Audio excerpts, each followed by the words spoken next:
The orange delivery jacket was soaked through with rain, and the woman wearing it was 7 months pregnant. Set it on the side table. Don't look at anyone. Walk out. That was what the security guard said before the glass doors on the 14th floor slid open, revealing a room where every passing minute was worth more than a year of Rosalind Whitaker's wages. 4 men. A contract as thick as a phone book. Outside, rain lashed against the glass wall, and far below lay the whole of Boston Harbor, its cranes standing still in the dark like the ribs of some enormous animal, among them Crane 7, where her husband had fallen last autumn, and where not one person had ever bothered to read the report out loud. Roz set the coffee box down gently. She heard the translator speak in English, his voice smooth as silk. Mr. Volkov is very pleased with the cargo insurance terms. Then she heard the gray-haired Russian across the table speak in the language her grandmother had sung her to sleep in for 18 years. This clause is one I cannot accept. The lid slipped a little in her hand. At the head of the table, Cormac Devlin, the man whose name the entire harbor spoke only in a whisper, nodded with satisfaction and drew a pen from his breast pocket. Roz knew she was only a courier. She knew her account would be shut down the moment she opened her mouth. She knew that next week the care home would cut her grandmother's meals. And she knew that this time, she was no longer alone. She stepped forward anyway, leaned down beside the chair of the most powerful man in Boston, and spoke 3 words that stopped the room cold. Your translator is lying. Not one person in that room understood that she had just saved them from losing $400 million. And not one of them, not even she, knew that the lie they had just heard was nothing more than a thin layer of dust over a truth that had lain buried at the bottom of that harbor for 5 long months. If this story touched your heart, please leave a like, share it with someone who came to mind as you listened, and write a few words in the comments to let us know where you're listening from. Subscribe to our channel so we can continue together through the stories still waiting ahead. To understand how all of them had arrived in that room, one had to go back 40 minutes earlier, to the parking garage beneath the Harbor Line building, which still smelled of motor oil and damp concrete. Fluorescent lights ran in rows across the ceiling, and every few yards one of them flickered as if it were about to die for good. An old box truck sat sideways across the exit, its rear doors thrown open, the cargo space inside completely empty. The man standing beside it was Bertie Nolan, owner of a small hauling company, with exactly 3 trucks and 11 years of debt piled one on top of another. He'd been waiting there since before the rain started. When the elevator doors at the far end of the garage slid open, Bertie Nolan took off his hat. Cormac Devlin stepped out alone. There was no entourage ahead of him clearing the way, no one carrying a briefcase for him. Only Sully Burns stood 3 paces behind, both hands folded in front of his stomach, eyes lowered toward the floor like a man who knew exactly when he was supposed to exist and when he wasn't. Cormac wore a black wool coat, worn thin at the elbows. On the little finger of his right hand was an old ring, its face rubbed so smooth that the pattern could no longer be made out. It was the only expensive thing on him, and even that wasn't worth much. Bertie Nolan stepped forward. He meant to say the sentence he'd practiced all night, but by the time he got close, his knees gave way before his mouth did. His hand opened, and the truck keys slipped from his sweat-damp fingers and fell onto the concrete, striking the floor with a sharp jingle before lying still. I need more time, Bertie Nolan said. His voice broke on the final word. Business is slow this season. My daughter's about to start college. Just give me 1 more season, Mr. Devlin. 1 season. That's all. Cormac Devlin didn't answer. He looked down at the ring of keys lying in the middle of an oil stain on the floor, then bent down. It was such a simple act that no one had time to understand it at first. The most powerful man on the waterfront bent down to pick up the truck keys for a man who had just dropped to his knees in front of him. He brushed the dust from the metal ring with his thumb, carefully, as though he were polishing glass. Then he placed the keys in Bertie Nolan's palm. He didn't let go right away. Using both hands, he folded the other man's fingers closed one by one, first one finger, then another, until Bertie's hand became a fist wrapped tightly around the keys inside. Cormac's hands were warm and dry. That was the thing that sent a chill down Bertie Nolan's spine. Stand up, Bertie, Cormac said. His voice was so quiet that the other man had to lean forward to hear him. This floor is filthy. You don't need to kneel here. Bertie Nolan got to his feet, his legs trembling. The trucks are still yours, Cormac continued. I don't take a truck from a man who's using it to haul freight. Hauling freight is how you make money, and I'd rather you had money than I had 1 more old truck. He paused. In the garage, the only sound was water dripping somewhere from a pipe overhead. But on the last day of the month, I want to hear your voice on the phone before I have to think about you. You understand the difference between those 2 things, don't you? Bertie Nolan nodded again and again. He understood. Everyone on the waterfront understood. No one had ever heard Cormac Devlin raise his voice. And no one wanted to be the first person who made him do it. "I hope your daughter does well on her exams," Cormac said, then turned away. He stepped into the elevator, adjusted the cuff of his left sleeve, and never looked back once. The doors closed, and the garage returned to the sound of dripping water. Inside the elevator, his phone vibrated. Cormac looked at the name on the screen, then raised it to his ear. On the other end was the voice of his uncle, Padraig Devlin, rough and slow, accompanied by a familiar sound Cormac had heard since he was a boy, the soft clicking of wooden beads knocking together in the old man's palm. "You coming up?" Padraig asked. "I'm on my way. That Russian's a difficult bastard. Don't let this fall apart." Cormac watched the floor numbers climb across the illuminated panel. "I've got Mercer." "Yeah, Mercer." The clicking of the wooden beads stopped for one very brief beat on the other end of the line. "I recommended him to you back when you still couldn't read a contract worth a damn. That man has my word behind him. He speaks Russian better than the Russians do." At the same time, 3 blocks west of the Harbor Line building, Rosalind Whitaker's white van, its paint peeling in patches, sat in the farthest corner of a 24-hour parking lot where the streetlights were weakest and there were no cameras. The rear seats had been removed long ago, replaced by a thin mattress, a wool blanket, and 3 cardboard boxes holding everything that remained of a life that had once had an address. On the dashboard, secured with strips of clear tape that had yellowed with age, was a notice from St. Bridget Nursing Home, with bold print in the upper right corner stating that the payment was 14 days overdue. Roz didn't take it down. She left it there because she knew that if she put it away, she would begin getting used to not seeing it. She sat behind the wheel, one hand resting on her belly, the other holding half of the sandwich left over from lunch. The baby kicked once, just beneath her ribs. Roz smiled in the darkness and whispered 2 words in Russian. The same 2 words her grandmother used to say whenever Roz stirred in the night. "Sleep, little bird." Then she opened the glove compartment to look for another roll of tape. There was no tape inside. There were 7 white envelopes. Roz took them out, arranged them across her lap, and stared at them the way she had dozens of times before. The first had appeared beneath her windshield wiper 2 weeks after the funeral, soaked through, the edges of the paper blurred by rain. She had thought it was a parking ticket. The second came 2 weeks later, then the third, then the fourth, arriving with the steady rhythm of someone's breathing, someone she had never met. There were no stamps, no return address. Her name wasn't written on the front. Someone knew exactly who owned this van and had walked all the way out here in the night, through the rain, just to leave a piece of paper on her windshield and disappear. Roz pulled the sheet from the 4th envelope and unfolded it beneath the light of her phone. It wasn't a letter. There wasn't a single sentence. No greeting, no explanation, no full signature, only 3 lines of numbers and characters written by hand in blue ballpoint ink. The handwriting slanted and rigid, the kind of script that belonged to someone who had learned to write in another country. A parts code, a long serial number, a date, and in the lower right corner, a scrawled signature from which only the first letter could still be recognized. Roz could read every character on the page. She could read them as easily as the alphabet, because her grandmother had taught her to write Russian before she even knew how to write English in cursive. But being able to read something and being able to understand it were 2 different things, and that was something Roz would only realize much later, far later than she would ever be able to forgive herself for. Right now, all she saw were numbers that meant nothing to her. She had once taken one of the sheets to the union office, and the woman at the reception desk had glanced at it for exactly 2 seconds before saying it was probably some warehouse slip that had been left on the wrong vehicle. Roz had nodded. She folded the paper, slipped it back into the envelope, returned all 7 envelopes to the glove compartment, and shut it. Her phone vibrated. The app was notifying her of a delivery request.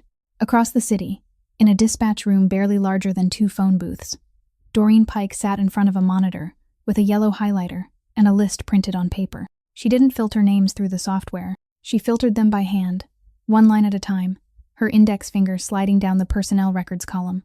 Any name marked as having Russian as a second language received a yellow line drawn straight through it, and every delivery order bound for the Harbor Line building was kept from ever reaching those names. She had been doing this for 4 months. She was paid for it once a month, in cash, inside an envelope she always burned after opening. She was meticulous, and she had never made a mistake. But that night, the rain was heavier than forecast. 6 people called out from their shifts. The automated dispatch system didn't care about a printed list, and it didn't know who Doreen Pike was. It simply searched for the nearest driver who still had the app turned on. Exactly 3 seconds later, an order to deliver drinks to the 14th floor of the Harbor Line building was pushed to the phone of a woman 7 months pregnant, sitting inside a van in the darkest parking lot in Boston. Roz looked at the screen. The delivery fee was $4, plus a weather surcharge of $1.50. She tapped accept.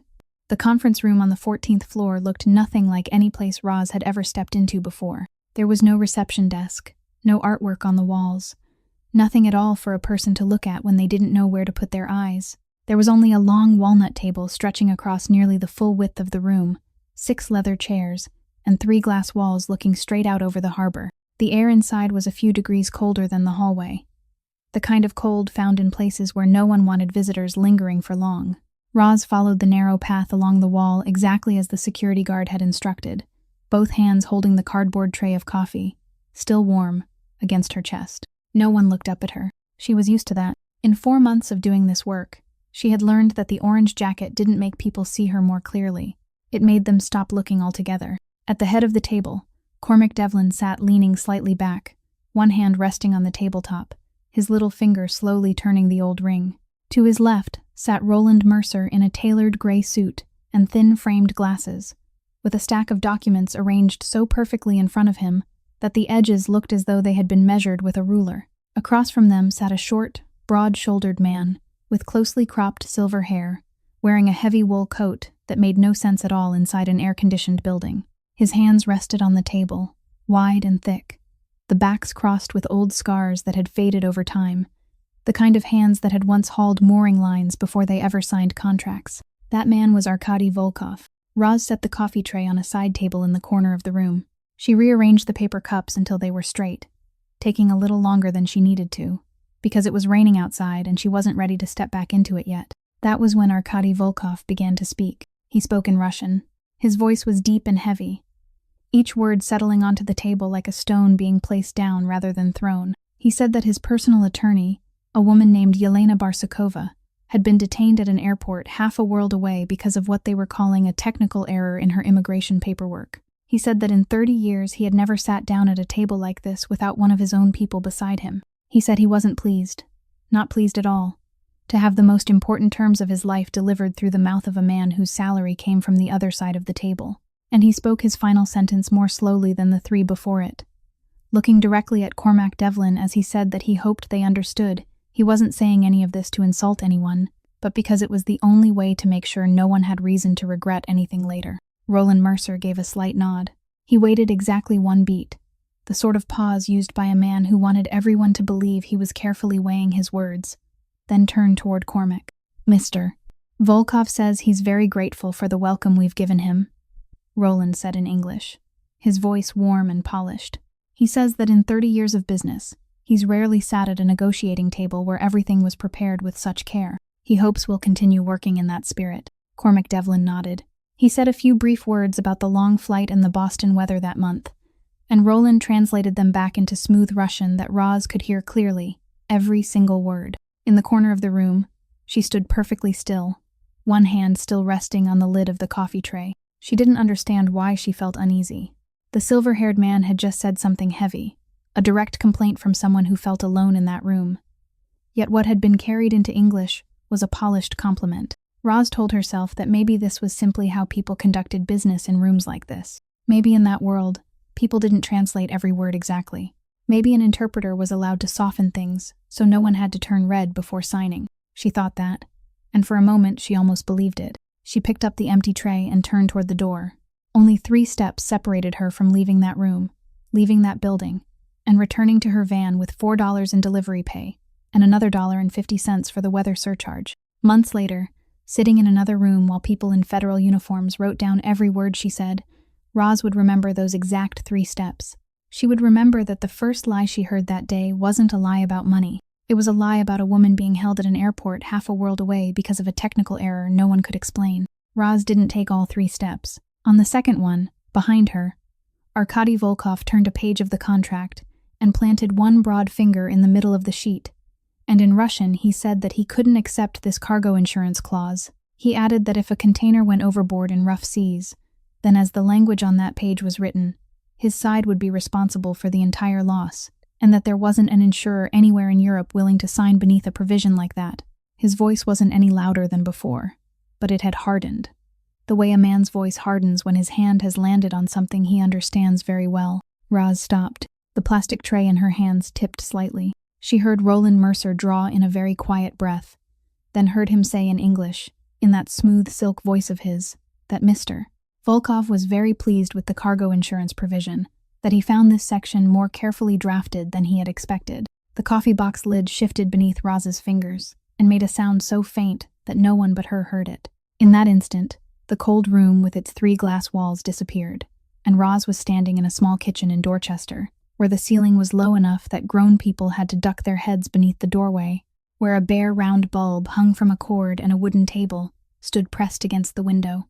Grandma Zoya had come home from her shift at the charity clinic, taken off her coat, sat down in the chair by the window, and stretched both hands out in front of her. Those hands were red and cracked from disinfectant soap, the fingertips pale as paper left soaking in water.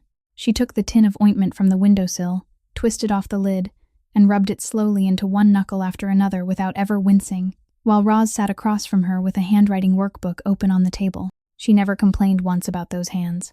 She only talked to her granddaughter, in Russian, one story every night, and every night she ended with the same thing. Strong men clear a path with their fists, she would say, but decent people clear one with the truth. Then she would stop, replace the lid on the ointment, and always look out the window before finishing the rest, as though that final part were heavier and needed a silence before it could be set down. Roz remembered that silence more clearly than she remembered the words themselves. She opened her eyes and she was still standing in the corner of the conference room on the 14th floor, holding the empty tray against herself, her heart beating so hard she was afraid someone might hear it. She understood exactly what had just happened. The silver-haired man had just rejected a clause that could bankrupt his shipping company, and the interpreter had told everyone in the room that he was pleased with it. That wasn't softening a sentence. That wasn't how people did business in elegant rooms. Those were two completely opposite things, and there was no space between them where a misunderstanding could live. Roz lifted one hand and rested it on her belly. The baby was still. She stood there and thought about things that were very specific, and not noble at all, things she would never tell anyone later because she knew how cowardly they would sound. She thought about the $41 left in her account. She thought about the notice taped to the dashboard of her van with the words 14 days overdue, and about the rule the woman at the St. Bridget reception desk had read to her in an even voice, that after the 3rd week, meals and medication would be moved to a waiting list. She thought about how, if she opened her mouth, her delivery account would be locked before she even reached the elevator, and no company in this city was going to hire a woman this close to giving birth. She thought about the van, the thin mattress, and the cold that would arrive in just a few weeks, and she thought about her grandmother sitting in room 312, the woman who had bandaged an entire neighborhood for 30 years and at the end of her life couldn't even hold on to her own name in her memory, now possibly being moved onto a waiting list because her only granddaughter couldn't keep her mouth shut in a room with 3 glass walls. Roz tightened her grip on the tray. She decided she was going to walk out. She lifted her foot and took the 3rd step, and that should have been the last one. Her foot touched the floor and stopped there, because behind her, Arkady Volkov turned several more pages and spoke for the 3rd time, and this time there was something different in his voice. It wasn't anger, it was confusion. The confusion of a man who had read the same line 3 times and was beginning to think there might be something wrong with his eyes. In Russian, he asked about the cost of dredging the channel leading into the port. He said that during their call that summer, both sides had agreed to split the expense evenly, half for each party, and that he remembered very clearly that the man sitting at the head of the table had been the one to propose dividing it, not him. But on the page he was holding, he said, the entire cost of dredging for the full duration of the port lease had been assigned to Volkov Maritime. He read the figure aloud, $62 million, spread across the first 10 years. He lowered the page and asked one very short question, whether someone might have printed the wrong version. Roland Mercer laughed. It was a measured, warm laugh, the kind people gave over dinner when someone had just told an amusing little story. He tapped 2 fingers lightly against the tabletop and turned toward Cormac Devlin. Mr. Volkov was just making a joke about the flight, Roland said in English. He says that after crossing the ocean, every number he reads looks twice as long as it normally does. He hopes we'll forgive him if he asks about a few things more than once, because his mind is apparently still somewhere over the Atlantic. One corner of Cormac Devlin's mouth lifted, not quite a smile. He said he understood the feeling that the last time he'd taken a long flight, he'd signed a piece of paper and hadn't remembered until the next day what he'd signed. Roland translated that into Russian as a polite apology for the inconvenience of the journey. Arkady Volkov looked at him. He didn't answer. He simply placed both broad hands flat on the papers, as though holding them down to keep them from blowing away. And there was a look in his eyes like that of an old sailor realizing the sea was calm in the wrong way. In the corner of the room, Roz stood rooted to the floor. She had thought the earlier lie might have been a slip. People could slip once. They could be afraid of offending a guest, could convince themselves they were only helping things move more smoothly. But no one slipped twice in the same direction. And this wasn't just mistranslation. This was deliberate deception. The man had asked a question about $62 million, and that question had been turned into a joke about the flight, so smoothly that there wasn't a single rough edge for anyone to catch hold of and become suspicious. Roz tightened her grip on the tray, and she began to see the full shape of what was happening in that room, and it sent a cold feeling down her spine. A man who wanted to ask a question was turned into a man who wanted to laugh. A man who wanted to refuse was turned into a man who was satisfied. Sentence after sentence, it continued that way, until two men sitting exactly one tabletop apart were somehow living through two completely different meetings. Then, another thought came to her a few seconds later, and it was colder than everything before it. The interpreter wasn't improvising at all. He wasn't rushing. He had known in advance which page the $62 million figure would appear on, had known exactly where the old Russian man would stop, so he'd already prepared a laugh and a joke about the Atlantic to drop into that exact moment. No one prepared a joke for a question they didn't already know was going to be asked. That meant the line about the dredging costs had already been sitting in those papers before Arkady Volkov ever set foot in this city, and someone had spent hours writing it so that it fit perfectly, so that it would reveal itself only to the person who could read one language and vanish completely before the eyes of the person reading the other. Roz looked toward the head of the table, where Cormac Devlin was nodding at something he believed he had just heard, and she understood that whoever had designed this trap wasn't merely a gifted liar. It was someone who could read both languages and knew with absolute certainty that inside this room, apart from him, there was no one else who could do the same. Cormac Devlin pushed the stack of papers aside and leaned back in his chair.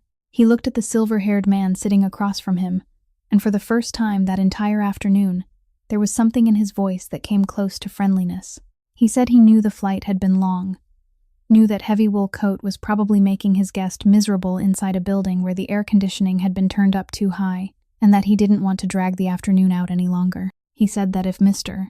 Volkov found the terms acceptable, the two of them could sign, and then he would take his guest out for a proper dinner in the North End, to a small place that served roast chicken his father had eaten for 30 years, where there would be no photographers and no one bothering them. He said that when two men intended to do business together for a long time, the first meal mattered more than the first signature. It was the kindest thing Cormac Devlin had said all day. Roland Mercer nodded, turned toward Arkady Volkov, and said in Russian that Mr. Devlin was demanding that he sign immediately. He said the Devlin side had been as patient as it was willing to be, that these were the final terms and there was nothing left to negotiate, and that if Mr. Volkov didn't put pen to paper that afternoon, someone else would be sitting in his chair by the next morning. He delivered the words calmly, without emphasis, like a man passing along an order while pretending he was nothing more than the loudspeaker. Arkady Volkov's face reddened from the neck upward. He shoved the leather chair back. Its legs dragged across the floor with a long scraping sound. He stood, and when the broad-shouldered man straightened to his full height, he blocked part of the glass wall behind him. In Russian, he said that he had been going to sea since he was 19 years old, that he had signed contracts in Rotterdam, in Hamburg, in Piraeus, and that no one had ever tried to force his hand onto a signature like this. He said that if this was how people did business in Boston, then he was leaving, and he was leaving right now. He reached for the leather briefcase standing beside his chair. Roland Mercer turned toward Cormac Devlin. He agrees, Roland said. He says he's very much looking forward to that dinner, and he'd like to sign before he gets up so he doesn't have to carry the paperwork with him to the table. Cormac Devlin nodded. He reached into his breast pocket, pulled out a pen, uncapped it, and slid both the contract and the pen across the walnut tabletop toward his guest. The papers stopped directly in front of Arkady Volkov. The old man looked down at the pen. He had just announced that he was leaving, and the American across from him was inviting him to sign. He looked up at Roland Mercer with the expression of a man waiting for an explanation. Roland nodded at him twice, slowly, encouragingly. Outside, rain lashed against the glass walls. Inside the room, there was nothing but the hum of the air conditioning. In the corner, Roz stood holding the plastic tray, and she wasn't thinking about the $41 anymore. She was thinking about a morning the previous fall, when someone had called her into the union office and handed her a report with 3 lines of writing on it, and she had sat there waiting for someone to read it aloud. No one did. They only pushed the paper across the desk toward her, exactly the way the pen had just been pushed across that other table, and told her to sign where the pencil mark was. She had signed. She had believed that if anything was wrong, surely someone would say so. No one said anything. Roz set the tray down on the side table. She stepped forward. Her soft-soled shoes made no sound against the floor. She walked around behind Roland Mercer's chair without looking at him, and stopped beside the chair at the head of the table. She bent down. Her orange jacket, still wet from the rain, brushed against the back of the leather chair. In English, very softly, just loud enough for one person to hear, she said, "Your interpreter is lying to you." No one moved. The air conditioning kept running. The rain kept striking the glass. Roland Mercer stopped breathing for exactly 1 beat. Arkady Volkov remained standing, one hand still gripping the handle of his briefcase, not understanding why the room had suddenly changed color. Cormac Devlin didn't turn his head. He didn't raise a hand. He didn't call for security. He only lowered his eyes to the tabletop, and his thumb turned the old ring on his little finger 1 full circle, slowly, then stopped. After that, he looked up at the woman in the orange jacket. "What did you just say?" Roland Mercer shot up from his chair. The chair leg struck the table leg with a sharp, dry crack. "Mr. Devlin, forgive me, but this is completely out of line." He had managed to smile, and the smile was still sitting exactly where it belonged on his face, but it didn't reach anywhere else. "She's a delivery woman. She walked in here carrying a box of coffee, and she probably doesn't even know what floor of this building she's standing on. I suggest we call security, have her taken downstairs, and then get back to where we left off." Cormac Devlin lifted one hand from the tabletop, his palm facing Roland. He didn't turn his head toward him. He kept looking at the woman in the orange jacket. "Go on." Roz straightened. She could hear her heartbeat clearly inside her ears. "At the beginning of the meeting, your guest said he wasn't happy because his personal attorney had been detained at the airport. This man translated it as a thank you." Roland Mercer let out a short laugh. "What does the attorney have to do with the contract? In the middle of the meeting, your guest rejected the cargo insurance provision. This man told you he was pleased with it." Roland Mercer's right hand moved. It touched the edge of the document case beside the stack of papers, then pulled it about 2 finger widths closer to himself. He didn't realize he had done it. "Miss Whitfield, you're putting yourself in the middle of something very serious," he said. Roz turned to look at him.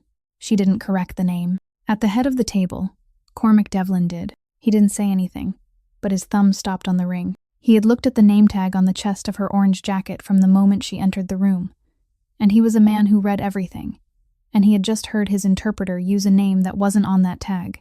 "A few minutes ago, your guest asked about the dredging costs," Roz continued. "This man told you it was a joke about the flight. That was—" Roland Mercer stopped. He had been about to say that it really had been a joke, but he heard himself before the sentence left his mouth, and he swallowed it. The swallow was visible. Everyone in the room saw it. "And just now, when you invited your guest to dinner, this man told him you were giving him an ultimatum. Your guest stood up to leave. This man turned around and told you he had agreed." Silence. Arkady Volkov was still standing, one hand gripping the handle of his leather briefcase, his eyes moving from one person to another. He didn't understand a single word of what had just been said in English, but he had lived for 68 years and had sat at every kind of table there was, and he understood perfectly well the shape of a room that had just changed hands. He set the briefcase down on the floor. Then he lowered himself back into the chair, slowly, never taking his eyes off Roland Mercer. On Roland Mercer's forehead, at the hairline near his left temple, a bead of sweat formed and stayed there. The air conditioning in this room was running at full force. No one sweated in a room like this.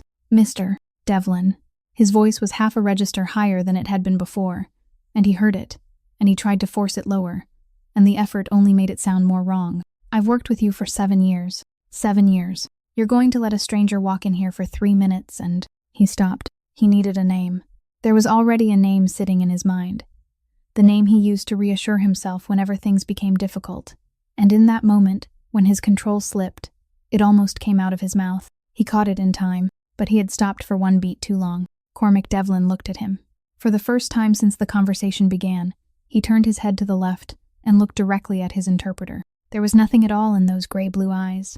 No anger, no surprise, no disappointment. Only absolute attention. The thing anyone who had ever done business on this waterfront knew was the worst sign of all. Whose name were you about to say, Roland? Roland Mercer didn't answer. Cormac Devlin didn't ask again. He lifted a hand to adjust the cuff of his left sleeve, then placed both hands flat on the walnut table. All 10 fingers spread comfortably, like a man about to tell a long story he already knew by heart. Roland Ambrose Mercer, he said. His voice was very soft, so soft that Arkady Volkov, sitting across from him, had to lean forward slightly even though he couldn't understand a word. Born in Quincy, studied 4 years in Moscow, earned a language degree, and had a tuition debt you finished paying off in April. You have an apartment in Beacon Hill.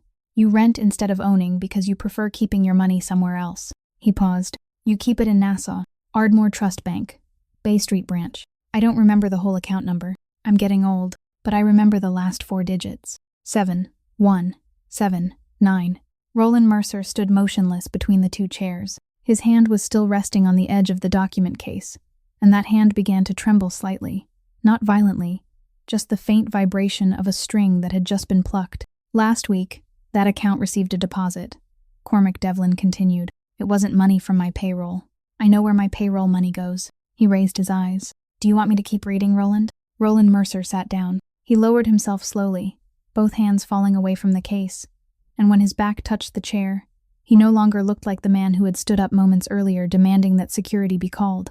The tailored gray suit was still as smooth as it had been when he entered the room, the tie still perfectly centered, the glasses still sitting straight on his face. But the man inside that suit had already collapsed, and everyone in the room could see it. Cormac Devlin turned to his right, toward the woman standing there in the orange jacket. What's your name? Rosalind Whitaker, sir. Everyone calls me Roz. Would you sit down, Miss Whitaker? Roz didn't move. She was wearing a rain-soaked jacket and a pair of soft-soled shoes that had carried her for 14 hours, and the rule the security guard had recited to her downstairs was still perfectly clear in her mind. I'm not allowed to sit, sir. In this building, that permission belongs to me, Cormac Devlin said. Sit down. Your legs are carrying 2 people. Roz pulled out the chair beside her and sat. The edge of the walnut table was higher than she had expected. She placed both hands in her lap. Now I need you to do something for me, Cormac Devlin said. I'm going to say a sentence. I want you to translate it for Mr. Volkov exactly as I say it. Don't soften anything. Don't leave out a single word. If I say something unpleasant, let it stay unpleasant. Can you do that? Yes, sir. Cormac Devlin turned toward Arkady Volkov. He looked directly into the silver-haired man's eyes and spoke slowly, in short sentences, pausing between each one so the interpreter could keep up. Tell him that all afternoon, he's been sitting in my room being insulted by a man who takes his salary from me. Tell him I didn't know it was happening, but my not knowing doesn't make it any less serious. Tell him he came here alone, without one of his own people beside him, and I should have been the man who made sure that wasn't taken advantage of. I failed to do that. Tell him I'm sorry. Roz drew in a breath. Then she opened her mouth and spoke in Russian. Arkady Volkov's head snapped up. He had prepared himself to hear textbook Russian, the kind learned in classrooms, smooth and grammatically correct and lifeless. The kind he had been hearing all afternoon. What reached him wasn't that. It was heavy. It was slow. It carried the long vowels of the Old North, the kind of speech that in his homeland could now be heard only in wooden houses, where old women still sat beside iron stoves. It was the Russian his mother had spoken. It was the Russian of a generation that had nearly disappeared from the earth, and it was coming from the mouth of an American woman not yet 30 years old, wearing an orange delivery jacket soaked through with rain. The old man placed both broad hands on the tabletop. For one brief moment, he forgot the contract, forgot the $62 million, even forgot the man in the gray suit sitting 2 chairs away. Where did you learn to speak like that? He asked. Roz didn't get the chance to answer that question.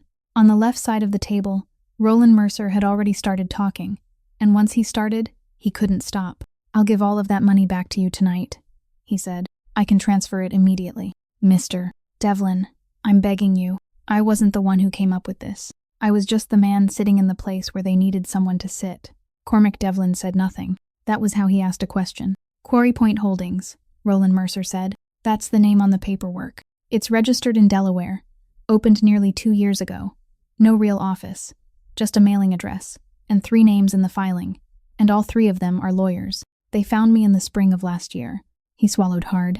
The plan wasn't to destroy this contract. If they destroyed it, you'd go find another partner, and you would. The plan was to get it signed. Once it was signed, Mr. Volkov would take over the port, pour money into cranes, cold storage, new shipping routes. Then the first dredging bill would arrive. Then the second. He wouldn't be able to pull out anymore because his money would already be buried in concrete. They calculated 18 months, 20 at the latest, before Volkov Maritime became insolvent, and that 20-year port lease went into liquidation. He looked up at Cormac, and by then, there'd be exactly one party already standing there waiting to buy it. At the price of something that's on fire. Cormac Devlin's thumb turned the ring on his little finger exactly once. Who's behind Quarry Point? I don't know, Roland Mercer said. I swear to you, I don't know. I've never met anyone face to face. The instructions came by phone, a different number every time, and the money just appeared in the account. Cormac Devlin watched him for a long moment. Then he called out, Sully. The door at the far end of the room opened. Sully Byrne stepped inside, his hands still folded in front of his stomach, his eyes still lowered toward the floor. Take Mr. Mercer downstairs. Take his phone, his computer, and that case. Don't let him call anyone before I get down there. Roland Mercer stood. He looked around the table once, at the old Russian man, at the woman in the orange jacket, and there was no anger left in his eyes now, only the dazed expression of a man who had just realized that 7 years of his life had ended in 4 minutes. He walked out. The door closed behind him. The room fell quiet. Outside, the rain had eased, leaving only thin streams of water winding down the glass walls. And below, the harbor lights had come on in rows. Roz sat in the leather chair, far too wide for her, both hands still resting in her lap, and for the first time in months, she felt something strange inside her chest, something light and warm, almost like the possibility that maybe things were going to be all right. She allowed herself to believe that for exactly 9 seconds. Then the door opened again. Doreen Pike came in with the handheld scanner still clipped to her belt and a brown plastic hair clip in her hair, breathing hard because she'd taken the stairs for the last 2 floors when the elevator was crowded. She looked around the room, saw the woman in the orange jacket sitting at the conference table, and the color changed in her face. Rosalind Whitaker. Her voice was sharp and shrill, the voice of someone accustomed to shouting across warehouse floors. Stand up, right now. Roz stood. It was the reflex of 14-hour days, 4 months in a row. I received a report from building security 7 minutes ago, Doreen Pike said. You completed a delivery and failed to leave the premises. You initiated unauthorized contact and conversation with a client. You sat at a client's work table. She raised the scanner, turned the screen toward Roz, and tapped the glass with her index finger. I've already reported it through the system. Your account is permanently suspended as of this moment. You can't accept any more orders. You can't withdraw this week's earnings. And you have 24 hours to return the insulated bag and access badge. Roz stared at the little screen. Her name was there, and beside it was a gray dot. 2 hours ago, it had been green. She reached out with one hand and gripped the edge of the walnut table. She heard the air conditioning. She heard the rain. She heard the voice of the woman at the St. Bridget reception desk, reciting the policy in that flat, even tone, saying that after the 3rd week, meals and medication would be moved to a waiting list, and today was day 14, and this Friday would be day 21. $41 in her account, 1 van, 1 thin mattress, and an 84-year-old woman sitting beside the window in room 312. A woman who had bandaged an entire neighborhood for 30 years, who would now be pushed onto a waiting list because her only granddaughter hadn't taken those last 3 steps out the door. Cormac Devlin didn't say a single word to Roz. He didn't tell her not to worry. He didn't say he would take care of it, didn't make her any promises at all. And later Roz would realize that this was the kindest thing he could have done for her in that moment, because she had heard too many promises over the past 4 months, and not one of them had ever turned into a meal. He simply turned his head toward the woman holding the scanner. What's the name of your company? Doreen Pike lifted her chin slightly. Only then did she truly look at the man sitting at the head of the table, and only then did she understand what room she was standing in. Bay State Courier Solutions, she said. Her voice dropped to half its previous volume. We're a subcontractor. I'm only following procedure, sir. Repeat the last word. Solutions. Cormac Devlin picked up the ballpoint pen from the table, turned his left palm upward, and wrote those 4 words across the soft flesh beneath his thumb. He wrote slowly, spelling every word correctly, like a man copying down an address he knew he would need later. Then he capped the pen, set it back on the table, and never looked at Doreen Pike again. "Please step outside." She left. Cormac Devlin pressed a button on the tabletop and spoke a few words into the small speaker built into it. "Sully, when you're finished downstairs, come back up here. Take Miss Whitaker to Winthrop, ground floor room. Turn the heat on before she gets there." Then he turned to Roz and asked the only thing he would say to her before she left that building.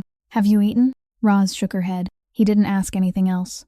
The house in Winthrop stood at the end of a short road leading toward the water, 2 stories high, with a gray shingled roof and windows looking straight out over the bay. That night, Roz slept in a real bed for the first time in 5 months, and she lay perfectly still in the darkness for a long time before she dared stretch her legs all the way out, because her body still remembered the dimensions of the van. The next morning, she opened her bedroom door and found 7 large paper bags stacked in the hallway, filled with all kinds of things meant for pregnant women, including 3 bottles of the exact same vitamins, a back support pillow placed upside down, and a box of herbal tea whose label clearly stated that it wasn't for use during pregnancy. Roz stood there staring at the pile and started laughing, the first laugh that had come out of her since the previous fall. Then she sat down on the stairs and began to cry, and she didn't understand why those 2 things had arrived one right after the other. 3 days later, she was sitting at the kitchen table with a cup of tea in her hands when she opened her phone to read the morning news. In the local business section was a short story with no photograph, exactly 4 paragraphs long. Bay State Courier Solutions had announced that it would cease all operations in the Boston Harbor District at the end of the month, after its 2 largest logistics partners simultaneously declined to renew their contracts and the company's port access permit was revoked because of discrepancies in its vehicle registration records. The article quoted a spokesperson who said the decision was purely commercial. Roz read those 4 paragraphs twice. Then she turned the phone face down on the table. Across the kitchen, Cormac Devlin was standing with his back to her, pouring coffee. His sleeves rolled to the elbows. She looked at his left hand. The 4 words he had written there in ballpoint ink that day had almost completely faded, leaving only a pale blue streak across the soft flesh beneath his thumb, the sort of mark that anyone who didn't know better would assume had rubbed off from signing paperwork. Roz opened her mouth to ask him about it. Then she stopped. Cormac Devlin carried his coffee to the table, sat down, pulled the newspaper toward himself, and began reading the sports section. He didn't look at her. Didn't say a single word about what had happened. Not that day and not ever. And Roz sat there with both hands wrapped around her cup of tea, and for the first time she understood that this man didn't help people with promises. He helped by making the things that hurt them disappear from the face of the earth, quietly, and then never speaking of them again. The restaurant in the North End sat in the basement of a red brick building on Hanover Street, 10 steps below street level, with no sign outside, only a yellow lamp mounted on the wall and a faded velvet curtain. The owner had closed the place to regular customers that afternoon. By the time Cormac Devlin reached the bottom step, 8 people were already waiting inside. 4 sat at the long table in the middle of the room. 2 stood beside the bar, and 2 more occupied a small table near the door, and every one of them looked up at the same time. Cormac Devlin came alone. He took off his wool coat, draped it over the back of a chair, and sat in the empty seat across from Fergus Halloran. "You didn't bring anyone with you," Fergus Halloran said. He was a man in his 50s, with close-cropped silver hair, a square face, and thick wrists, the kind of man who had once carried cargo before he ever gave orders. "I came here for dinner. What would I need anyone for?" Cormac Devlin said. The food came out: roast chicken, potatoes, a plate of vegetables sautéed with garlic, thick slices of bread. Cormac Devlin finished everything on his plate. He ate slowly, never looking around, never saying a word throughout the meal. The other 7 people in the room began to find it strange, then uncomfortable, then something else entirely that none of them cared to name. Fergus Halloran tapped his fingers twice against the tabletop, then stopped. When Cormac Devlin's plate was clean, he wiped his mouth with a paper napkin, folded it into quarters, set it beside his fork, and only then looked up. "The Marguerite Ross," he said, "Panamanian flag. Docked here 4 times over the past 2 seasons. Fergus Halloran stopped chewing. "Cargo hold number 3, below deck. Declared as used agricultural equipment. Total weight, 92 tons. Cormac Devlin recited the figures in the same voice a man might use to read a menu. The port scales recorded 141 tons. All 4 times the numbers were off. Off in the same direction, with almost exactly the same discrepancy. So consistent that whoever did it would have had to work hard to be wrong that evenly. No one in the room moved. At some point, the man standing beside the bar had taken his hand out of his coat pocket. That difference doesn't appear in any ledger, Cormac Devlin continued. Which means 49 tons of cargo on every trip passed through my port without me knowing what it was. And my name is the one on the operating license for that port. He pushed his plate a few inches away. I'm not asking what you were carrying. I don't care. I'm only telling you that I have 4-way tickets in my possession. And if anything happens to me this week, those 4 pieces of paper will make their way on their own to a place neither you nor I want them to go. Fergus Halloran set down his fork. He looked at Cormac Devlin for a long time, and there was no anger in his eyes. Only the look of a man reassessing someone he had believed he finished judging years ago. Tell me what you came here to say, he said. Quarry Point Holdings. Never heard of it. Think carefully, Fergus. I don't need to think. Fergus Halloran rested both elbows on the table. I don't know that name. I haven't put a single dollar into anything under that name. And if you tell me what they're trying to do, I'll tell you right now that I don't like the sound of it. I've been doing business on this waterfront for 30 years. I've taken cargo from you. I've taken men from you. I've even taken berths from you. That much is true. But I don't trick some old foreign man into signing a paper he can't read. That's not business. That's picking a man's pocket. When he finished speaking, he picked up his fork and went back to eating. And it was that calm little gesture more than anything else that made Cormac Devlin believe him. A man who was lying didn't go back to his dinner. A man who was lying sat still and waited to see whether his words had been accepted. Cormac Devlin remained in that basement a little longer, surrounded by 8 people he had been taught all his life to distrust, and he realized that the only name on his list had just disappeared. If it wasn't Fergus Halloran, then whoever had spent hours writing a line that would reveal itself only to someone who could read one language, whoever had managed to place his own man beside Cormac's chair for 7 years, wasn't sitting on the other side of the harbor. He was much closer than that. Cormac Devlin stood, took his coat, and as he climbed those 10 steps, a sound came into his mind that he didn't yet understand, and he couldn't understand why it had come to him at that exact moment, the soft clicking of small wooden beads knocking together. They spread the 2 versions of the contract across the dining table in the Winthrop house, the English copy on the left, the Russian copy on the right, each page aligned with its corresponding page in the other version. Arkady Volkov sat at the head of the table with his reading glasses low on the bridge of his nose. Cormac Devlin sat across from Roz. Beyond the window, the bay was gray as tin. Roz started on page 1 and read every clause aloud, first in English, then in Russian. When she reached clause 9, she stopped. She read it again. Then she placed her finger on the 2 lines lying side by side and looked up. These 2 sentences aren't the same. She pushed both pages toward the middle of the table. The English version says the cost of dredging the channel will be divided equally between both parties for the duration of the lease. The Russian version says the cost of dredging the channel is the responsibility of the tenant. Same clause, same number, same page, 2 opposite meanings. Cormac Devlin said nothing. He pulled the English copy toward himself and reread the line he had already read no fewer than 6 times over the past 3 weeks. It still said exactly what he remembered. Split evenly. He had personally demanded that provision during the call that summer, and he had checked it again after the final draft arrived. He hadn't been careless for even a second. Are there any others? He asked. There were. Clause 14, concerning the required level of cargo insurance. Clause 22, concerning priority berthing rights during peak season. And the final clause, less than 3 lines long, concerning which party would bear storage fees when a vessel was delayed by weather. 4 places. The English version was perfectly clean, fair, word for word exactly what both sides had agreed to over the phone. The Russian version shifted slightly in each of those places, and all 4 shifts leaned in the same direction. Arkady Volkov took off his glasses. He sat without moving for a very long time, both broad hands resting on the tabletop, then said something in Russian and Roz translated. He says that for the past 3 weeks, he's read his version every night. He thought the Americans had changed their minds and were trying to force him. He almost canceled the flight. Cormac Devlin nodded slowly. Then he did something neither of the other 2 expected. He pushed his chair back a little, looked out the window, and began to speak.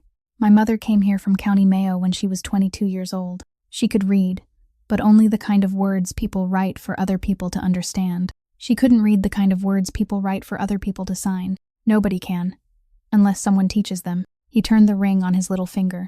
We lived in South Boston. The roof leaked. A man came to the door and said there was a home repair assistance program for working families. Low interest. Sign here and workers would be out the following week. She signed. I was standing right beside her when she did it. I was 12 years old, and I was happy because I thought we were finally getting a new roof. He paused. It wasn't paperwork for fixing the roof. It was a mortgage on the entire house, with a late payment penalty buried on page 4, written in language that, if she'd been able to understand it, she never would have signed. Within 14 months, we lost that house. She also lost the belief that she knew how to take care of her children. She never got that part back, not even years later when I bought the house again and put the keys in her hand. He turned back toward the 2 contracts lying on the table. I started reading contracts when I was 13. Nobody made me. I read them because I thought that if I read enough, no one would ever knock on my door again without me knowing what they were carrying in with them. For 30 years, I haven't signed a single piece of paper I didn't read myself first. He tapped one finger against the English copy. And I read this one. I read it 6 times. I read it correctly. And I still almost let the same thing happen again, only this time to someone else. In the kitchen, the kettle began to whistle. No one got up. "You're not illiterate, sir," Roz said softly. "You just can't read one particular language." Cormac Devlin looked at her. Then he straightened in his chair, and the expression in his eyes changed completely, because something else had just occurred to him. "Miss Whitaker, that afternoon right at the beginning, did Mr. Volkov say anything about his attorney?" Roz nodded. "He said Miss Barsukova had been detained at the airport because of a technical problem with her paperwork." Cormac Devlin placed both hands flat on the table. The 3 of them sat silently in that kitchen, and at the same moment, all 3 understood the same thing. The Russian version of the contract had to have been prepared weeks earlier, printed, stamped, and sent across the ocean. The trap only worked if there was no one in that room who could read both languages, which meant the one woman in the world who could have sat beside Arkady Volkov and discovered the deception in 30 seconds had been stopped at a check-in counter half a world away before the plane ever took off. No one invented a technical paperwork problem at an international airport in the course of a single morning. It had to be prepared. "This started before he ever left home," Cormac Devlin said. That night, Roz couldn't sleep. She lay in the darkness, listening to the water striking the stone seawall at the end of the road, while one thought kept circling through her mind like a fly beating itself against a window. 4 places in that contract had been written in Russian. Only one person in this entire story could read that language, and she had spent 5 months living in a van, with 7 sheets of paper written in that very same language tucked inside the glove compartment. The next morning, she asked Sully Byrne to drive her back to the 24-hour parking lot. The van was still sitting in the same corner, a thin film of dust coating the windshield. Roz opened the door, lowered herself into the driver's seat, and the familiar smell hit her all at once. Damp fabric and cold coffee and long nights. She opened the glove compartment, took out all 7 envelopes, and for the first time, laid them across the steering wheel in chronological order, from the oldest to the newest. Then she read them the way she would read a story. The first 3 sheets carried the same parts code, the same serial number, 3 different dates, each roughly 3 weeks apart. The next 3 had a different code and different numbers, but the final line was exactly the same. And on all 7 sheets, in the lower right corner, was the same scrawled signature she had never been able to make out. Roz picked up her phone and typed the first part's code into the search bar. The result appeared in 2 seconds. It was the code for a hydraulic valve assembly used in the load-lowering brake system of a gantry container crane. She sat completely still for a long time, both hands resting on the steering wheel, and she could feel her heartbeat all the way up in her throat. The port maintenance shop stood behind the row of refrigerated warehouses, a long sheet metal building with 6 rolling doors, an oil-stained concrete floor, and the smell of machine grease so thick it clung to clothing. The foreman looked at the paper Roz handed him, looked at the signature in the corner, then nodded toward the far end of the shop. "Grigori, but he doesn't speak English. Just a few greetings. That's about it." The man sat on a stool beside a dismantled machine assembly, his back bent, his silver hair sticking out unevenly, both hands black with oil all the way to the wrists. He was in his 50s, but his back belonged to a man of 70. Roz walked over, stopped 2 steps away from him, and spoke in Russian. "Hello, my name is Rosalind Whitaker. I'm Adam's wife." The wrench in Grigory Sokolov's hand fell to the concrete floor. He looked up at her, and in his eyes was the expression of a man who had been waiting for this moment so long that he no longer believed it would ever come. His mouth opened, but no words came out. Then he stood and walked into the small room at the far end of the shop. When he came back, he was carrying a dented cookie tin. He set it on the workbench and opened the lid. Inside was paper, a great deal of paper. "I reported it 3 times, Grigory Sokolov said in Russian. His voice was rough and slow, and he spoke like a man who had rehearsed this sentence in his head many times, but had never had anyone to say it to. "The left hydraulic valve assembly on crane number 7. Pressure drops when lowering heavy loads. It doesn't happen every time, only when it's cold and the load is over 40 tons. I reported it the first time last summer. He took the first 3 sheets from the tin and laid them on the table. I wrote them in Russian. I can only write in Russian. I gave them to the office, and they told me someone would translate them. Then he took out 3 more sheets, this time on the engineering department's pre-printed forms, and placed them beside the others. Roz bent down to read. On each one, the report itself had been typed in English, brief and exactly 1 line long. Inspected on site, system operating normally, no abnormalities detected. 3 forms, 3 reports, 3 lines identical, down to the final period. Roz lowered her eyes to the bottom of the page, to the small box labeled Translation Certification. On all 3 forms, inside that box, was a neat, even signature, written in dark blue ink. Nothing at all like the scrawl on the envelopes. Roland A. Mercer. Roz straightened. Somewhere at the far end of the shop, a compressor was running. Metal struck metal. Someone called out to someone else in the yard. She heard every one of those sounds with perfect clarity, and at the same time she heard nothing at all. A man had stood here, in this very workshop, 3 separate times, and 3 times he had written down exactly what needed to be written, and between his sheet of paper and the sheet that reached the engineering department, one person had been sitting in the middle, and that person knew exactly what he was erasing. The 3 pre-printed forms in the cookie tin were only the copies kept for the workshop. Grigory Sokolov said the originals, with the fresh signatures and the date-received stamps, were stored in the Technical Records Archive, a low concrete building behind Cold Storage Warehouse No. 3, and he added that at the end of this month, they were scheduled to destroy every file older than 18 months under standard procedure. Roz looked at the clock on the workshop wall. It was already dark outside. She called Sully Byrne, but he was taking Arkady Volkov back to his hotel, and he told her to wait 40 minutes and not go anywhere. Roz said all right. She would wait. Then, she took the access card the foreman had given her and walked along the concrete roadway between 2 rows of containers. She wasn't trying to be a hero. She simply thought that 40 minutes was 40 minutes, and that she had already lost 5 months waiting for someone else to read a piece of paper for her. The archive was a long, windowless room with a low ceiling, white fluorescent tubes running down the center, and steel shelves on both sides standing as high as a person, packed with numbered file boxes. The air inside was dry and cold and smelled of old paper. Roz went to row K, bent down, and pulled box number 41 from the bottom shelf. She sat down on the concrete floor, rested the box on her lap, opened the lid, and began going through the papers. She found the first sheet, then the second. She was turning toward the third when the lights went out. They didn't flicker first. They all went out at once, the entire row. The darkness was so thick that Roz raised a hand in front of her face and couldn't see it. Then, at the far end of the room, about 20 yards away, the rolling door began to move. The motor whined, the chain rattled, and a thin strip of light from the yard appeared beneath the door and narrowed, until it became nothing more than a golden thread along the floor and disappeared completely. The sound of the door striking the ground echoed against the ceiling. Then there was silence. Roz didn't stand up. She hugged the file box tightly against her belly and listened. There were footsteps. 2 people, maybe 3. Hard soles clicking against the concrete, slow and steady. Not hurried at all. The pace of people who knew the door was closed and there was no second way out.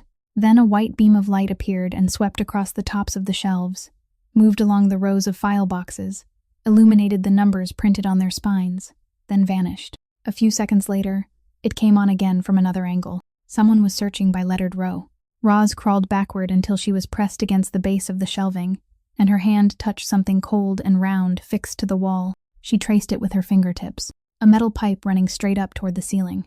She looked up, and in the darkness overhead, in the place she had glanced at earlier when the lights were still on without paying attention, there were brass sprinkler heads spaced evenly across the ceiling.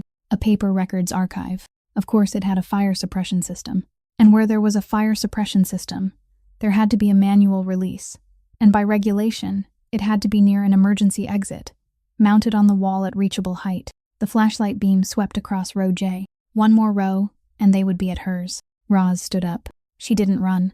She moved along the edge of the shelving, one arm holding the file box, the other hand sliding along the cold concrete wall, counting her steps so she wouldn't walk into anything. Her fingers touched a metal plate, then a plastic box, then a lever. She wrapped her whole hand around it and pulled it all the way down. The alarm came first. It didn't ring. It tore through the room. a shriek so sharp it seemed to drive straight into her skull, and at the same moment, red emergency lights began flashing along the ceiling. Then the water came down. Not dripping, not misting, but pouring from every sprinkler head at once, white and roaring and bitterly cold, hammering the steel shelves and exploding off the concrete floor into a haze that rose to her knees. Someone cursed near row J. The flashlight beam jerked wildly, then went dark, and at the far end of the room, the rolling door began to rise again automatically, exactly the way every emergency exit door in the world was designed to open when the fire alarm system activated. The high-powered yard lights poured inside in a widening strip. There were footsteps running toward it. 2 people, neither of them turning back. Roz didn't chase them. She dropped into a crouch right where she stood, leaned her back against the steel shelving, pulled the file box tight against her belly, wrapped both arms around it, and bent over it to shield it from the water. Water ran through her hair, down her face, soaked through her clothes. The alarm kept screaming. She sat there and whispered in Russian, "Sleep, little bird. It's all right. It's all right." She couldn't remember how many times she said it. When Cormac Devlin found her, he had run all the way from the port gate, his wool coat soaked through, and he stopped at the entrance to row K. The woman was sitting on the flooded concrete beneath the flashing red lights, drenched from head to toe, shivering violently, and both arms were still wrapped around a paper file box, gone soft with water, as though whatever was inside it was the only thing left in the world. Roland Mercer called the next morning. He didn't call Cormac Devlin's number. He called the port office line, gave his name to the person on duty, and said exactly one sentence, that he wanted protection and that he had something to trade. They met in the room behind the dispatch office, a room with nothing in it but a steel table, 2 plastic chairs, and a window overlooking the container yard. Roland Mercer sat down in the chair on the far side of the table. The gray suit was gone. He wore a crewneck sweater and slacks. His face was unshaven, and his thin, framed glasses had a scratch running across the left lens. He placed a handheld recorder about the size of a cigarette pack on the steel tabletop. "I can't leave," he said. "I tried. Last night I went to the bus terminal, and then I came back because I realized that if I leave this city, I become the one person it's easiest to blame for everything. I need you to keep me here. If you keep me here, I'll stay alive long enough to testify." Cormac Devlin stood with his back against the wall, both hands in his pockets, and didn't sit down. "You told me you didn't know who was behind it." "I don't know his face," Roland Mercer said. "I've never seen his face, but I know the voice. I heard that voice 31 times over 2 years. He pushed the recorder toward the middle of the table. "The 32nd time, I turned this on." Sully Byrne stood in the doorway and looked at his boss. Cormac Devlin didn't move. "Play it." Roland Mercer pressed the button. The background noise came first, the static of a bad phone connection, then the sound of someone breathing very close to the microphone. After that came the voice. It was the voice of an old man. Rough, very rough. The rasp of someone who had smoked for 40 years and then quit, and slow. So slow that every sentence had a pause in the middle as though the speaker needed to draw breath twice. The voice said that the boy would sign. Just let him sign. And that once he had signed, everything after that was only a matter of time. The voice said not to touch the English version, not a single word, because he read the English version more carefully than the person who drafted it. The voice said that he had only one blind spot, and no one had patched that hole for him in all these decades. And behind that voice, steady, never stopping for even a second during the entire 40 seconds of the recording, was a small sound. Round wooden beads clicking against one another in the palm of a hand. Rolling once, stopping, then rolling again. Sully Byrne stood in the doorway and lifted his head. Roland Mercer looked at Cormac Devlin. Cormac Devlin looked at no one. He walked to the table, reached out, and pressed stop. The static cut off in the middle of a breath. The only sounds left in the room were the cranes operating out in the yard and the distant beeping of a forklift backing up somewhere outside. "This is fake," Cormac Devlin said. Roland Mercer blinked. "Mr. Devlin, these days people can stitch together an entire presidential speech on a laptop. You know that better than I do." Cormac Devlin's voice was still as quiet as ever, still the kind of voice that made people lean forward to hear him, but something in it had changed, and Roland Mercer heard it immediately because he had spent 7 years sitting beside this man. It was half a beat faster. "Have it authenticated," Roland Mercer said. "Anywhere you trust. I'm not afraid of that. You lost everything in a single afternoon," Cormac Devlin said. "You know exactly what would make me listen to you. You had 2 years to come up with something, and this is what you came up with." He picked up the recorder, turned it once in his hand, then set it back down on the steel table, gently, without pushing it toward anyone. That was the strangest part. The man who had read every line of a contract 6 times. The man who had spent 30 years making sure no one could ever knock on his door without him knowing what they were carrying. The man who only days ago had spread 2 documents across a dining table and compared them word for word, had just listened to 40 seconds of audio and declared it fake without asking a single question about where it came from, when it had been recorded, what number the call had come from, or anything else. He didn't investigate. He simply said no and stood up. Sully, take Mr. Mercer to the house across the way. Upstairs room. Put someone outside. No one goes in. No one comes out. No phone. Mr. Devlin, Roland Mercer called after him. I don't need you to believe me. I just need you to listen to it one more time. Cormac Devlin had already reached the door. He stopped there, one hand resting against the frame, his back to the room. His thumb turned the ring on his little finger once, then a second time, then a third. Something no one had ever seen him do before. I heard it, he said, and walked out. The file box taken from the archive had been drying for 2 days on the dining table in Winthrop, each sheet separated, clipped with paper clips, and laid out in front of the heater.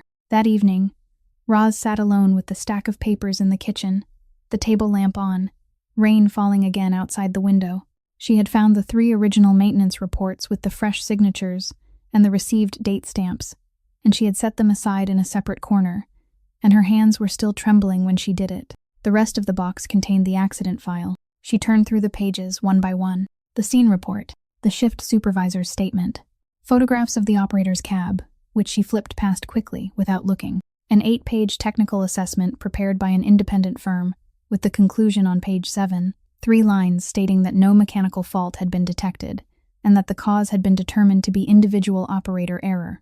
And at the very bottom, the final sheet in the entire file, was the death benefit processing form from the Union Mutual Aid Fund. Roz knew that form. She had received a copy of it in the mail one morning in November, opened it right there on the front steps, read the line in the middle of the page stating that the claim didn't qualify for payment, then sat on those steps for a very long time until a neighbor walking past asked if she was all right. But the copy sent to her had only one side. The copy in this box had 2. She turned it over. There, in the lower right corner, was a faintly printed rectangular box with a small line above it that read, Fund Board Approval. Inside that box was a signature. It was written in black ink, the strokes firm and slanting slightly to the right, the first letter a wide, open C, and the surname trailing off into a line that was almost straight. Roz had seen that signature less than 2 weeks earlier, at the bottom of another sheet of paper, on a walnut table on the 14th floor. She didn't cry. That was what she would remember most about that night, that she didn't shed a single tear. She sat motionless for nearly 10 minutes with the paper in her hands, listening to the rain on the roof, the heater clicking once and then falling silent, and the sound of her own breathing. Then she stood up. She washed her cup, dried it, and placed it upside down on the rack in the exact spot where it always sat. She went upstairs, pulled the old cloth bag from beneath the bed, and began folding her clothes. She folded them carefully, one at a time, smoothing every crease with the palm of her hand, exactly the way her grandmother had taught her when she was 9 years old. She took the 3 bottles of vitamins from the paper bags in the hallway, looked at them for a moment, then put them back. She didn't take the back support pillow.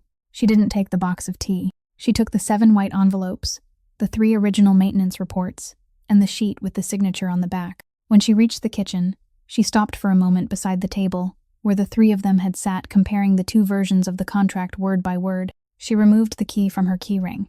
It was a new key, the brass still bright, not yet dulled with age. She placed it in the middle of the wooden table, directly beneath the light, making sure that whoever walked into that kitchen would see it first. Then she put on her coat, slung the bag over her shoulder, opened the door, and stepped outside. The rain was light, and wind from the bay blew up against the road. Roz walked. She kept close to the shoulder, one hand holding the strap of the bag, the other supporting the underside of her belly, and she moved slowly, because the road was slick, and because the baby had begun to feel heavy. Yellow streetlights spilled across the wet pavement. She passed houses with lit windows, the sound of televisions drifting out, the smell of evening meals in the air, and she didn't look inside a single one. At the end of the road was a bus shelter with a yellowed clear plastic roof and a metal bench. Roz sat down, placed the bag on her lap, and looked across the road toward the black surface of the bay. The last bus of the day was still 20 minutes away. She sat beneath the shelter listening to the rain tapping against the plastic. And she thought about a morning at the union office, when someone had pushed a piece of paper across a desk toward her, and no one had read it aloud. She had believed that what was wrong that day was that no one had been willing to read it. Now she understood that wasn't true. Somewhere in this city, someone had read it. Someone had picked up that paper. Someone had put a pen to the approval box, and someone had written their name inside it. What happened to Adam hadn't disappeared into silence. It had landed in someone's hands. The bus arrived. The doors opened, and warmth from inside washed over her face. Roz stood and stepped aboard. 3 hours later, at the house at the end of the road, Cormac Devlin walked into the kitchen and saw the brass key lying in the middle of the table beneath the light. Beside it was the paper, already turned over, the approval box facing upward. He picked it up, and he didn't look at his own signature, because he already knew his own signature. He looked for the small date box printed in the upper left corner, and when he read the date, his whole hand closed around the edge of the sheet. It was the day they buried Sully Byrne's father. It was the morning Cormac had stood at the back of the church, in a black suit, and a man had come to stand beside him, carrying a thick stack of papers beneath one arm, handed him a pen, and said, "Sign here for me, son. It's only mutual aid fund paperwork. Today isn't a day for reading papers." Roz rented a room by the week in Chelsea, on the 3rd floor of a building with no elevator, its only window facing a brick wall. She stayed there for 3 days. On the morning of the 4th day, she took the 3 original maintenance reports to St. Bridget Nursing Home because she wanted to sit beside her grandmother for a while before doing the thing she knew she would have to do, the thing that meant calling a federal office and speaking her own name into a machine. When she walked out through the nursing home gates, a black car was already parked across the street, and Sully Byrne was standing beside the door with both hands folded in front of his stomach. "He didn't send me here to force you to come back," Sully Byrne said. "He told me to take you wherever you want to go. But it's supposed to rain tonight, and you're carrying the 3 most important pieces of paper in this city inside that cloth bag." Roz stood there for a moment, then she nodded. She walked around the front of the car and reached for the passenger door out of habit, the habit of someone who had spent 14 hours a day behind a steering wheel for 4 straight months and wasn't used to sitting anywhere else inside a vehicle. Sully Byrne stepped forward, put a hand on the door before she could open it, and laughed. No, the front seat's too tight. Sit in the back. Give that belly some room." He opened the rear door, then took off his outer coat, folded it neatly in half, and tucked it into the hollow at the center of the seatback. "My wife had pain across her lower back all the time when she was pregnant with our oldest. Put this behind you. It'll help." He closed the door for her, walked around to the front, and got behind the wheel. The car entered the tunnel leading beneath the harbor just as darkness settled over the city. Inside, yellow lights stretched in a long line across the concrete ceiling, and the sound of the tires changed as they left the open road and moved onto the tunnel surface. Roz rested her head against the seatback. She was thinking about what she would say into the machine the next day. The truck ahead of them braked hard and stopped sideways across both lanes. Sully Byrne hit the brakes. He didn't have time to say anything else. He only reached one arm back between the front seats, pressed his palm against Roz's shoulder, and forced her down. And the last 3 words he said were, "Keep your head down." After that, Roz only heard. She heard glass. She heard someone's engine roar, and then cut out completely. She heard footsteps running across concrete. Several people, moving toward the back of the car. She heard horns echoing from both ends of the tunnel, bouncing through that concrete tube until they no longer sounded like car horns at all. She lay folded over across the back seat, both arms wrapped around her belly, and she didn't raise her head. A long time later, she heard a car door open. A hand took hold of her arm. She heard Cormac Devlin's voice very softly beside her ear, telling her to close her eyes, telling her not to look to the left, telling her to follow his hand. She closed her eyes and followed. When she opened them again, she was sitting on the edge of the concrete curb near the mouth of the tunnel beneath the harsh floodlights, and someone had wrapped a silver emergency blanket around her. About 15 steps away, Cormac Devlin stood beside the car. He took off his black wool coat, the one worn thin at the elbows, held it in both hands, and bent down very slowly, more slowly than Roz had ever seen him move, and laid it over Sully's still body. He smoothed a fold from one corner of the coat. He remained standing there for a while. Then he sat down on the curb 15 steps from her, rested both elbows on his knees, and took out his phone. He made 3 calls. Roz heard every one of them, because by then there was nothing else left making noise in the tunnel. He didn't shout. He didn't curse. His voice stayed level from beginning to end. The voice of a man reading a shipment list so someone on the other end could write it down. And he spoke only numbers, abbreviated names, and strings of characters broken by hyphens. The third call was the shortest, less than a minute. The next morning, Roz sat in the kitchen of the Winthrop house with the silver emergency blanket still draped over the back of a chair, and she opened the news. There was a short item in the local section. The Port Authority had announced the suspension and revocation of all vehicle operating permits, port access credentials, and warehouse licenses belonging to a group of 4 trucking companies linked through overlapping ownership. After a review, uncovered widespread discrepancies in declared cargo weights and vehicle registration records stretching across 2 seasons. The article said that the 4 companies employed more than 200 people altogether. Roz read the entire article. Then she set her phone down on the table and sat without moving for a very long time. She had been beside this man for weeks. She had watched him pick up keys for a man on his knees, watched him sit down and compare 2 documents word by word, watched him bend over and cover his driver with his own coat. And that morning, for the first time, she was truly afraid of him. Not because he was cruel, but because he could do all of those things with only 3 phone calls, in a voice as even as someone reading from a list, and because through all 3 of those calls, he never once had to raise his voice. Cormac Devlin reached the Winthrop house close to noon. He walked into the kitchen, saw Roz sitting at the table with her phone face down in front of her, and stopped in the doorway. "You read it?" "Yes." He walked to the sink, turned on the faucet, and washed his hands. He washed them longer than he needed to. "Those 4 companies belonged to the man who blocked the car last night," he said. "Their paperwork really was wrong. It had been wrong for 2 seasons. I didn't invent a single word of it." "I know you didn't," Roz said. She stood up from the chair. She walked around the table and stopped about 3 steps away from him, and she waited until he shut off the water and turned to look at her. "I only want to ask you one question," she said. "Can you answer me honestly? Ask, if the person sitting in the front seat last night hadn't been Sully," she stopped, "if it had been a hired driver working a shift, someone whose name you didn't know, whose home you didn't know, whose wife's name you didn't know, would you still have made those 3 phone calls this morning?" Cormac Devlin didn't answer. "And if the car that was stopped last night hadn't been yours?" Roz continued. "If it had belonged to some company on the other side of the harbor, carrying someone you'd never met, would you have called?" In the kitchen, water dripped from the faucet into the sink, 1 drop, then another. "I'm asking because I need to know," Roz said. "I lay awake all last night thinking about it. I thought about the 200 people who woke up this morning without jobs. Some of them had nothing to do with what happened last night.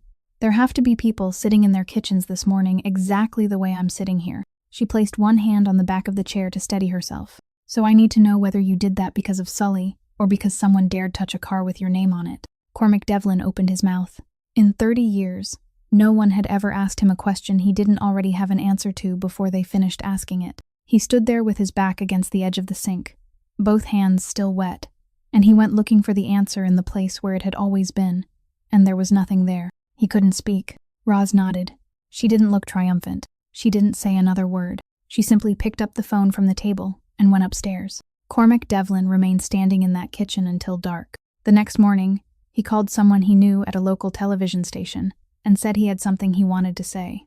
They asked where he wanted to say it, and he told them to come down to the port by crane number 7 after the shift change. By the time the station's vehicle arrived, Cormac Devlin was already standing there, alone, with no lawyer, no spokesperson, no one beside him. He wore a black sweater and the replacement coat that still didn't sit naturally on his shoulders. Wind coming off the water shook the camera lens. The reporter asked the first question, something general about the license revocations. Cormac Devlin didn't answer it. "I came here to talk about something else," he said. He reached into his coat pocket, pulled out a sheet of paper folded into quarters, opened it, and held it up in front of the camera with the back facing outward. "This is the compensation file of a crane operator named Adam Whitaker. He worked at this port. He died last fall, right where I'm standing. This claim was denied." He pointed to the lower right corner of the page. "This box is the approval box. The signature inside it is mine." The reporter started to ask a question. Cormac Devlin raised one hand. "Let me finish." He folded the paper again. "I didn't read it. Someone handed me a stack of papers one morning when my mind was somewhere else, and I signed the whole stack. And this was one of them. I signed it without reading it." He paused for one beat. "I haven't done that once in 30 years. People at this port know that. They know that if you want to get something past me, Don't put it on paper. Because I read everything. That was the one thing I had. The wind blew harder. He didn't lower his voice, and he didn't raise it. Now I'm telling this entire city that I signed a document I didn't read. And because of that document, a 30-year-old wife lost her husband and then lost her apartment too. If anyone hears that and decides I'm no longer someone they can trust, you're right to think that. I won't argue with you. The reporter asked whether he intended to correct the file. This case will be reopened, Cormac Devlin said. Not by me, by the people with the authority to do it, and they'll read everything I give them, including the parts that involve me. He looked directly into the camera, and that was the last thing he said that morning. I've spent my whole life thinking the worst thing that can happen is being deceived. It isn't. The worst thing is putting your name on something without knowing what it does to someone else, and then going on with your life as though it never happened. The office of the United States Attorney in South Boston was on the 9th floor, a square room with nothing on the walls except a whiteboard that hadn't been completely wiped clean. There was a long table, 6 people seated around it, 2 recorders placed in the middle, and a young woman in a gray jacket sitting at the head of the table with a thick stack of files. Grigory Sokolov sat in the middle. He wore the best shirt he owned, buttoned all the way to the collar, and he had tried to scrub the oil from the lines of his hands with a brush, but he hadn't been able to get it all out. His hands rested on the table, and they were trembling. Roz sat to his left. The woman at the head of the table stated that the interview was beginning, that Mr. Sokolov would give his testimony in Russian, and that Mrs. Whitaker would translate his words exactly into English for the record. Grigory Sokolov began to speak. He described the 3 times he had reported the defect, the dates, the parts code, the left hydraulic valve assembly, the pressure dropping while lowering heavy loads in cold weather. Roz translated. Her voice was even, neither fast nor slow, and she stopped exactly where he stopped. Then he reached the part about that morning in the fall of the previous year, and his voice changed. That day I was in the workshop when 2 people came down from the office, he said in Russian. They had a piece of paper. They spoke to me in English, very fast, and I could only make out a few words. Shift. Confirmation. Sign here. He looked down at his hands. I asked again. I asked in the English, I know. I asked what it was. One of the 2 men laughed and told me, just sign it. It's only procedure. Then he pointed with his finger to the place marked in pencil. He stopped. I signed. Roz translated. Her voice remained steady. I couldn't read it, Grigory Sokolov said. I've been in this country for 21 years, and I still can't read that kind of language. I knew I couldn't read it, and I signed anyway, because in those 21 years I learned one thing. If you stand there asking the same question again and again, they'll find someone else who's easier to deal with. He looked up at the woman sitting at the head of the table, then lowered his eyes again. I didn't learn what I'd signed until 3 weeks later. Someone in the workshop read it to me. The paper said that I had inspected crane number 7 before that shift, and found nothing wrong. I didn't inspect it. I wasn't even there that morning, and I had already reported 3 times that something was wrong with it. His hands closed into fists, then opened again. That paper with my signature ended up in the technical investigation file. It's why they wrote those 3 lines on page 7. It's why they called what happened individual operator error. No one in the room said anything. The recorders kept running. Grigory Sokolov turned in his chair. He turned to his left, looked directly at the woman beside him, and spoke in Russian, slowly, 1 word at a time. My dear, I haven't slept for 5 months. I lie awake and think, if only I'd stood there another 30 seconds that day. If only I'd asked one more time. I put your husband's name in the place where mine should have been. I know there's no way to make that right, but I still have to say this to you, because if I die without saying it, I won't be able to close my eyes. Please forgive me. In the room, 6 people turned toward Roz and waited. She sat still for 2 seconds. Then she opened her mouth. He says he hasn't slept for the past 5 months, she said in English. He says he lies awake thinking that if only he'd stood there another 30 seconds that day. If only he'd asked one more time. Her voice remained even. He says he put my husband's name in the place where his own should have been. She drew in a breath. He says he knows there's no way to make it right. But he still has to say this, because if he dies without saying it, he won't be able to close his eyes. She stopped. The woman at the head of the table put down her pen. He's asking me to forgive him, Roz said. She finished the sentence, and she kept her voice steady all the way through the final word, and then she raised a hand to her face. Grigory Sokolov sat beside her, and he didn't dare touch her. He only placed his oil-stained hand on the table about a handspan away from hers, and left it there. The woman at the head of the table asked whether they needed to take a 15-minute break. Roz shook her head. She took her phone from her coat pocket. I have one more thing, she said. I've kept it for 5 months, and I've never opened it. It was a voicemail, sent on that final morning, 19 seconds long. She placed the phone in the middle of the table beside the 2 recorders and pressed play. The voice of a young man filled the room, cheerful, slightly breathless, as though he were walking while he spoke. "Honey, I got it," he said. "The wooden crib from that store at the end of Broadway. The one with the round rails you liked. They marked it down 40% because the season's over. I already paid for it. I'll stop by after my shift this afternoon and bring it home. I measured it. It'll fit perfectly in that corner by the window, the one that gets the morning sun. Our baby will be warmer there than anywhere else in the apartment." Then he laughed. "All right, I'm heading into my shift now. See you this afternoon." Behind his voice, distant and faint, steady, there was a repeating beep. 2 short beeps. A pause. Then 2 short beeps again. The woman at the head of the table jerked her head up. Grigory Sokolov sprang out of his chair, his face drained white, and pointed at the phone lying in the middle of the table. "There," he said in Russian. "That's the pressure warning alarm for the valve assembly. It's sounding." It was already sounding before he even started his shift. The dry dock lay at the far end of the port, a concrete basin as long as 2 football fields, drained of water, its bottom covered in black moss and shallow pools reflecting the gray sky. Inside it rested the hull of an old ship propped on wooden blocks, paint peeling away in patches, its name long gone. Padraig Devlin sat in a canvas folding chair at the edge of the dock, the same place he had sat every morning for the past 20 years. A thermos of tea at his feet, a wooden rosary resting in his left palm. Cormac Devlin pulled out a second folding chair and sat across from him. Between them stood an overturned wooden crate serving as a table. No one had come with either man. No one stood at the top of the stairs. "I heard the recording," Cormac Devlin said. Padraig Devlin didn't look up. The wooden beads rolled through his fingers, clicking softly, then rolling again. "I knew you'd hear it sooner or later. You're not denying it. What would be the point?" The old man reached for the thermos, poured some tea into the lid, took a sip, then set it down on the wooden crate. "If you want the reason, I'll give you the reason. I wasn't planning to take it to the grave." Wind blew in from the bay and whistled through the steel framework around the dry dock. "Your father died when you were 11, Padraig Devlin said. "I raised you. I taught you how to carry yourself, how to speak, who deserved respect on this waterfront, and who needed to be feared. You learned fast, but there was one thing you learned wrong." He looked up. His eyes were clouded with age, but his gaze was still straight. "You think the Devlin name has survived because you read paperwork carefully. It hasn't. It survived because for 20 years, no man on this waterfront has dared test you, and they haven't dared because some men tried before."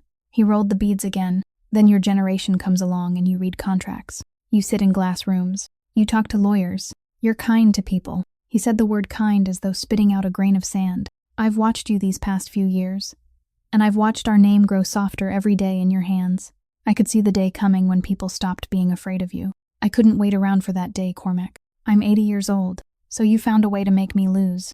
"I found a way to make you get bitten," Padraig Devlin said. "Bitten hard, lose a piece of flesh. Then you'd remember who you are, and you'd do what you should have done a long time ago. I wasn't trying to sell this port to anyone. I was trying to get my nephew back." He tapped 2 fingers against the wooden crate. "And what did you do instead? You stood in front of a camera and told the entire city that you signed a paper you hadn't read." He slowly shook his head. "You handed them your throat yourself. Do you understand that from that morning on, you had nothing left on this waterfront to keep people in line?" Cormac Devlin sat without moving and listened to all of it. He didn't interrupt once. When the old man finished, the wind died for a moment, and the only sound in the dry dock was water dripping somewhere across the concrete floor below.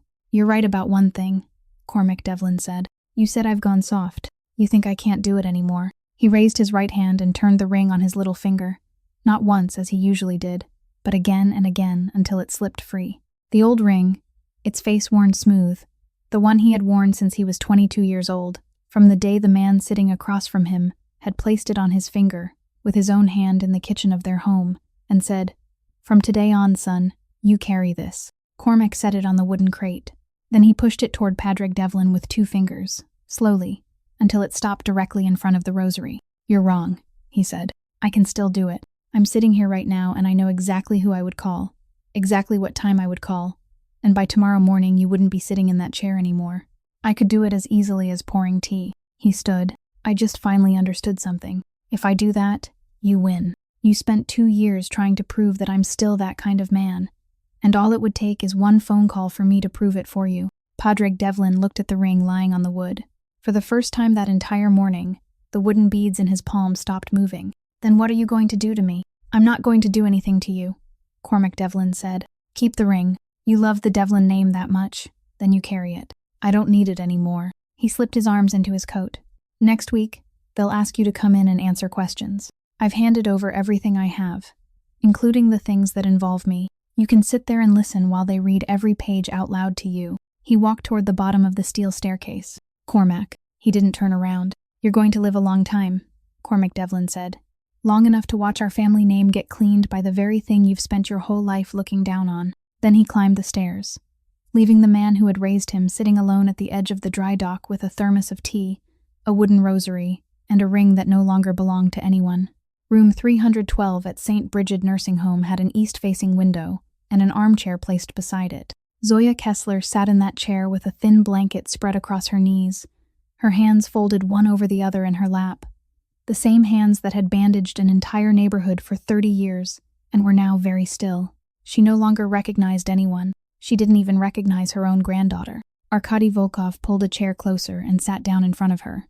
He took off his wool coat, folded it across his lap, then reached into the inside pocket and took out a faded blue cloth-bound notebook, its corners worn round, its spine repaired with coarse thread somewhere a very long time ago. He opened it to the first page and placed it on her knees, turning it so the morning sunlight fell across the paper.